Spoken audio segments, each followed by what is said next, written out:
Do you want to know how to create a six-figure Kickstarter project without having a huge community or social media following built up beforehand?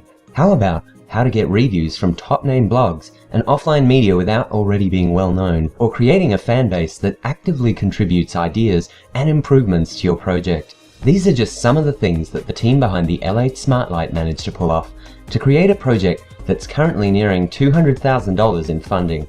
Joining us today to share how they did it is Álvaro Martínez Esteve, one of the project founders.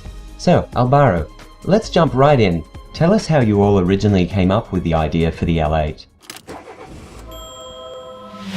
Well, the concept started out a couple of years ago. We were helping a friend of us moving to one place to another, and while in the process, he had no lights on his apartment. So we thought it would be cool to have some sort of a smart light that you could control through your phone device for those kind of situations. From there, we took that small concept and developed the entire L8 Smartlight idea, and that's what we have today. Okay, great.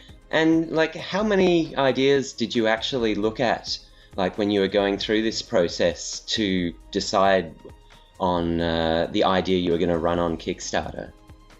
Well, we actually had quite a few ideas about the Internet of Things notification and how to make, let's say, a better world of smart things around your home, work, etc. But we saw that there was a growing number of projects creating real-time notifications. But the reason why we chose the light was, besides being original, basically because light and the communication that you can do with light can be universal. And one of the most important points of all is that you are able to do all that with light without being intrusive, such as a vibrator or a sound can be. Absolutely, and I know as a parent to a fairly young child myself, I know that often you don't really want those notifications that are, blaring loud in your living room when they're asleep. So now you've mentioned, obviously this is a device that can be used for many things, but it's primarily about notifications from your kind of mobile or smart device. But we have seen a number of other devices claiming to do this on Kickstarter already, including the Flasher, the Pebble, the Cuckoo Watch, the Strata. Now, most of these have been smart watches, but you avoided the watch route and went for a smart light. Why exactly did you choose for something that wasn't wearable like a watch, but something that was more, I guess, installed or just put in place?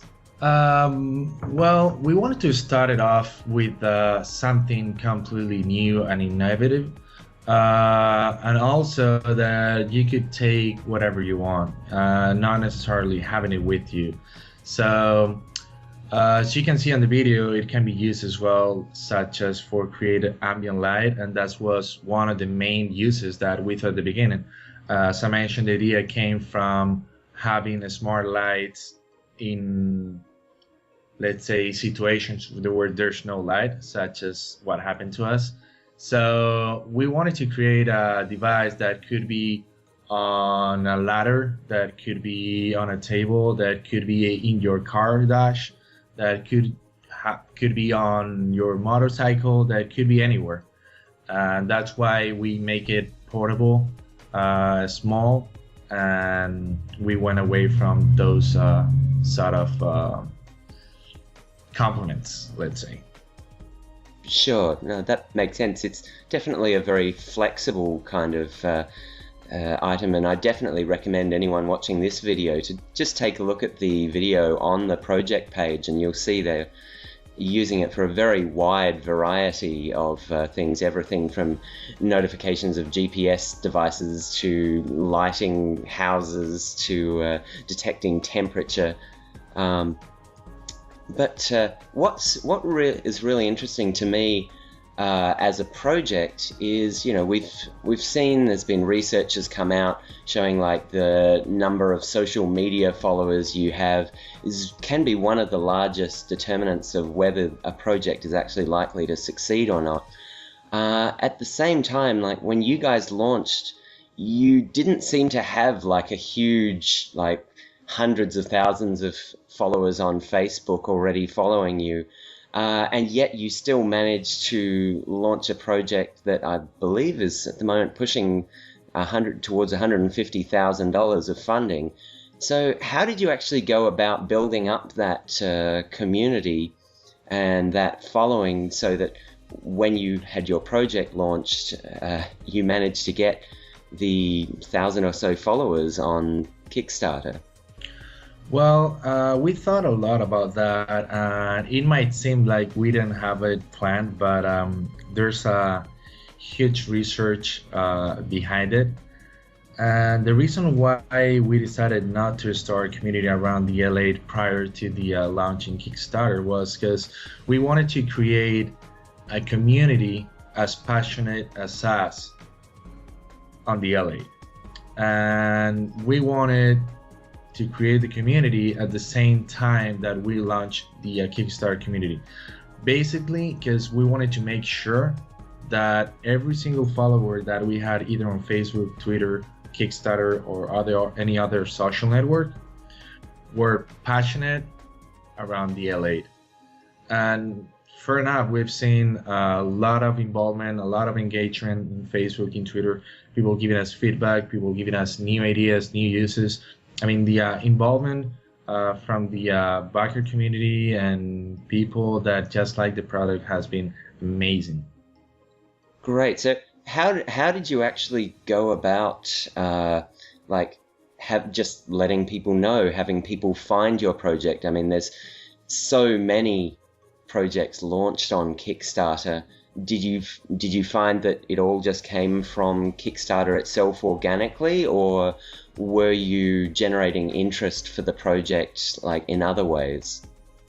It was a mix of both. We leveraged our contacts and our connections prior to the Kickstarter launch. We contacted some of our bloggers that we knew.